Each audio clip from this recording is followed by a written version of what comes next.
Okay, hey guys, Eric Rios here. So check it out. We're talking business here. So 5 questions you should ask yourself before going into business. We're going to go to step number 1 here. Number 1 is this: have I done enough research to feel confident enough to go into this business? Have I done my research and have I done enough planning to feel confident enough to start the business? More people get stuck at the starting line than any other place when it goes to starting a business. They think they've done enough research. They think they've done enough stuff. And sometimes they do so much where they just get paralyzed. They don't know what to do. It consumes so much information and they get stuck at the starting line. So my question to you is this: have you done enough research to where you feel confident making that decision? Because if you don't feel confident making that decision, then something has to change so you can feel confident. Because if you don't feel confident, you're going to struggle making that decision. It's going to create challenges for you, which we'll talk about that at the very end of this video, that you're going to not like. You have to feel confident, and the quickest way to do that is to learn as much as you can about the business you're going to start and how you're going to do every part of what you're going to do in that business. So the question you should ask yourself is this, once again, is have I done enough research to feel confident that I can make this business a success when I launch come day 1? Because come day 1, the shit gets real and you're going to have to start making money. You're going to have to make money fast and get that revenue going. You're going to have to make sure it's working. So make sure you do your due diligence.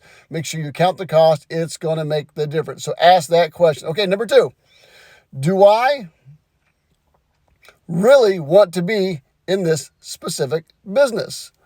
Sometimes people go into business even though they don't want to be in that specific business. It could be a partnership.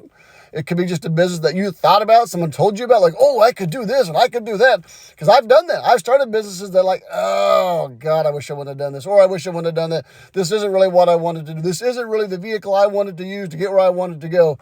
I've done that with businesses. My first one I did that with, check this out, was a fitness company. I was called My Fitness Reminder. It was where I was going to call you up or text you and tell you, hey, get your ass up. Let's go work out. Let's go exercise.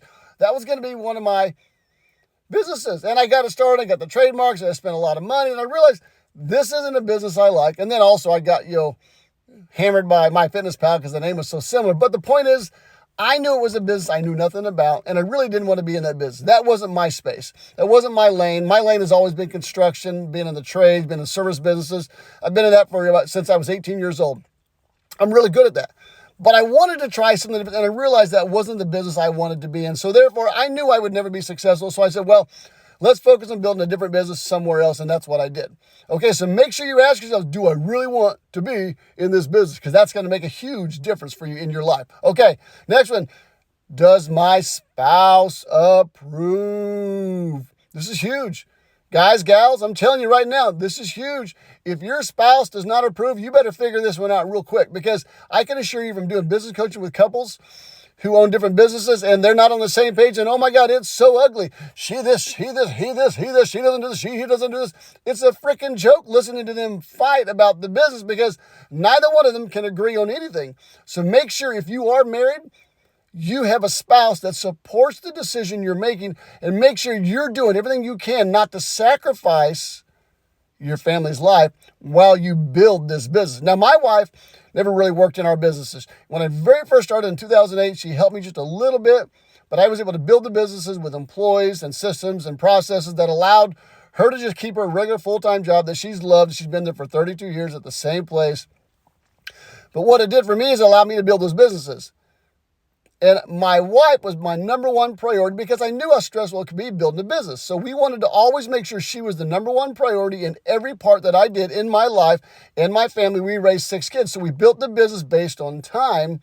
How much time could we get to live our lives and live a great life with our kids and with our family and not miss those things that were important? Because all my kids played sports. They all did different things, and we made sure we were there for everything they did. And I built the business just like that around those factors. Okay? So, all right, let's go to the next one. But remember this, get your spouse on board, because if you don't have your spouse on board, it's going to create challenges you may not like.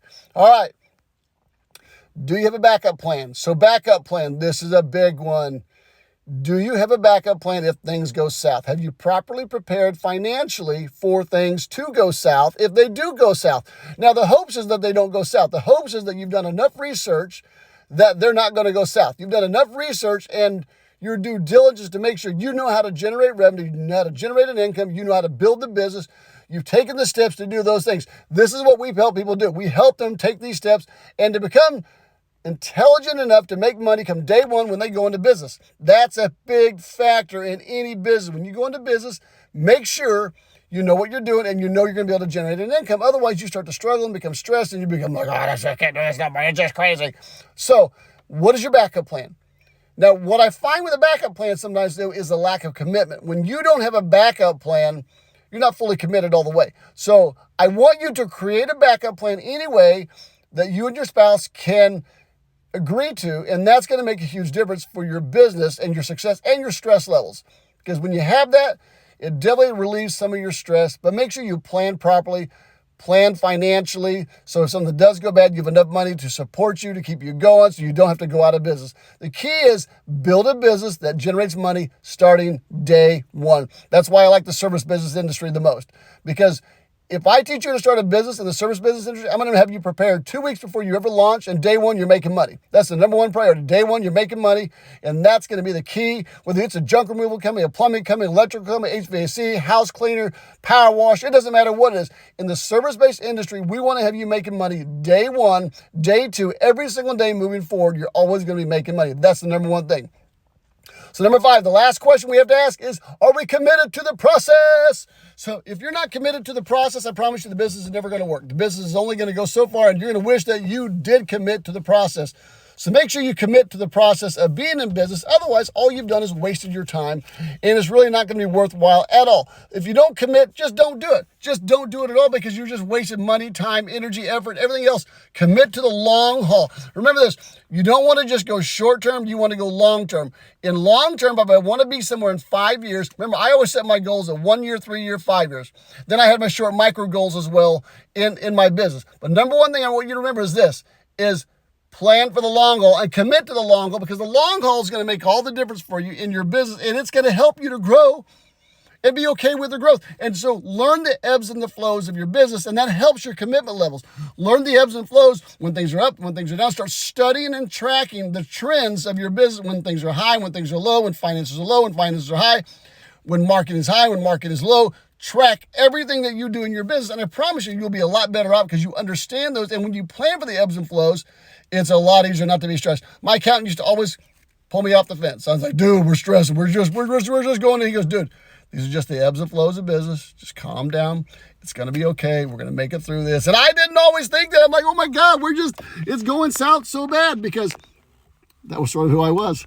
But at the end of the day, I learned what the slow months were, what the busy months were. I learned how to make those slow months turn into busy months.